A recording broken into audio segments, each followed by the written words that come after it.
Since the terrorist attack occurred in Paris, there's been basically mass hysteria in tons of Western countries about Syrian refugees, and now people don't really want to let them in because they're afraid that they could potentially be infiltrated with ISIS. Well, Obama kind of responded to some of these claims, especially ones made by the GOP, who are now basically adding fuel to the fire and inspiring everyone else to say the same type of talking points against them. Well, Obama responded in what I think was a really great way, so I wanted to listen to his response and kind of break it down. When candidates say we wouldn't admit 3-year-old orphans, that's political posturing. So that's one thing that I think is a really great point, because I don't think people realize how much orphans there are from the Syrian civil war. I mean, I'll go ahead and put the stat on the screen, but it's insane. I mean, how much kids no longer have their parents because they were killed. And it's incredibly sad. So by denying Syrian refugees into the country, you're basically denying lots and lots of children. So it makes me sad that this is kind of one of the main talking points. But I'll let Obama continue. When individuals say that we should have a religious test and that only Christians, proven Christians, should be admitted, that's offensive. And also, it violates the First Amendment. Do Republicans, each time something scary that they don't like happens, do they just want to wipe the floor with the Constitution? I mean, do they not care about it? I thought it was a sacred document. They're the ones who are always talking about, respect the Constitution, especially when it comes to the Second Amendment rights. But when it comes to something that they are scared about or they disagree with, well, the Constitution isn't so important. Well, I think this is another great point by Obama. First Amendment, guys, we can't do religious tests for these types of things because, the government cannot establish a religion. So by stating that individuals have to be Christian to enter the country, well, that's establishing that Christianity is the main religion in the U.S., and that's wrong. And as he stated, it's offensive too. Go ahead, Obama. And contrary to American values. I cannot think of a more... I like his politician hand. More potent recruitment tool for ISIL.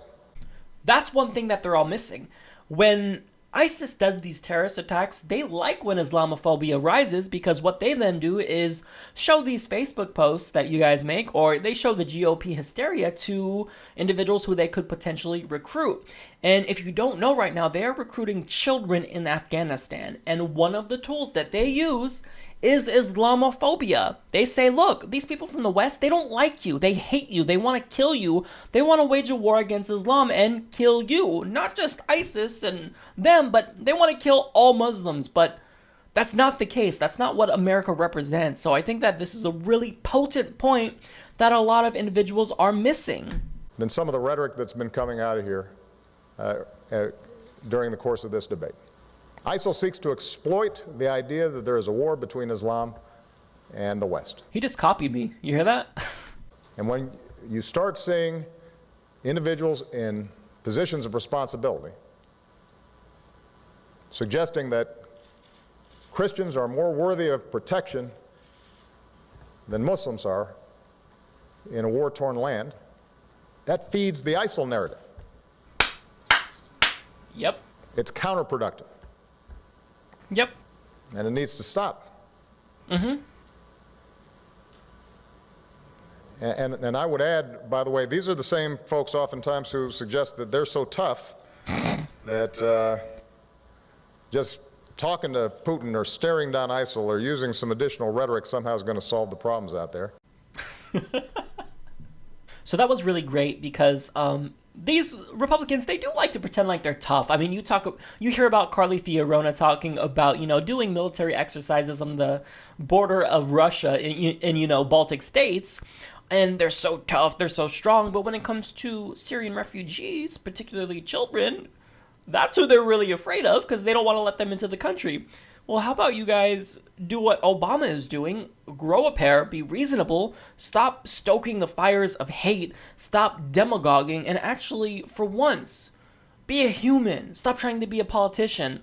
Look, here's the problem with this anti-Syrian refugee hysteria, in my opinion. The problem is that if ISIL is, or ISIS, whatever you want to call them, Daesh, whatever, I don't give a shit. What the idiots want is for us to be scared. They want them to be so afraid that, we think that, they could potentially infiltrate Syrian refugee populations. But when you do that, you give them power. They want you to be afraid of them. That's what they want.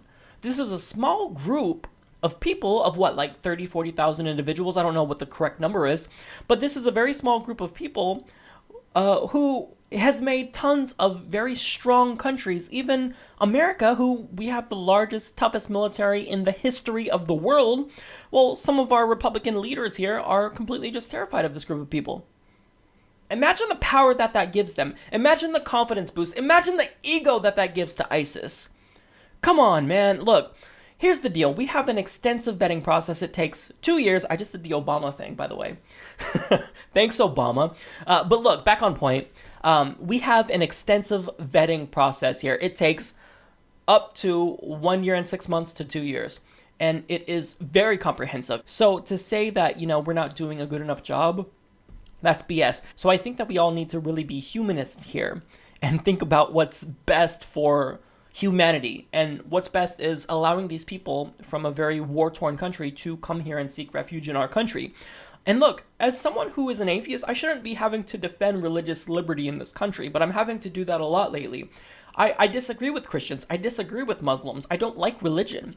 But I'm going to fight for people if you are going to try to take away their rights to practice their religion or believe what they want to believe, because I'm a firm believer in freedom. I believe in the First Amendment. I think that we should be able to say and do what we want.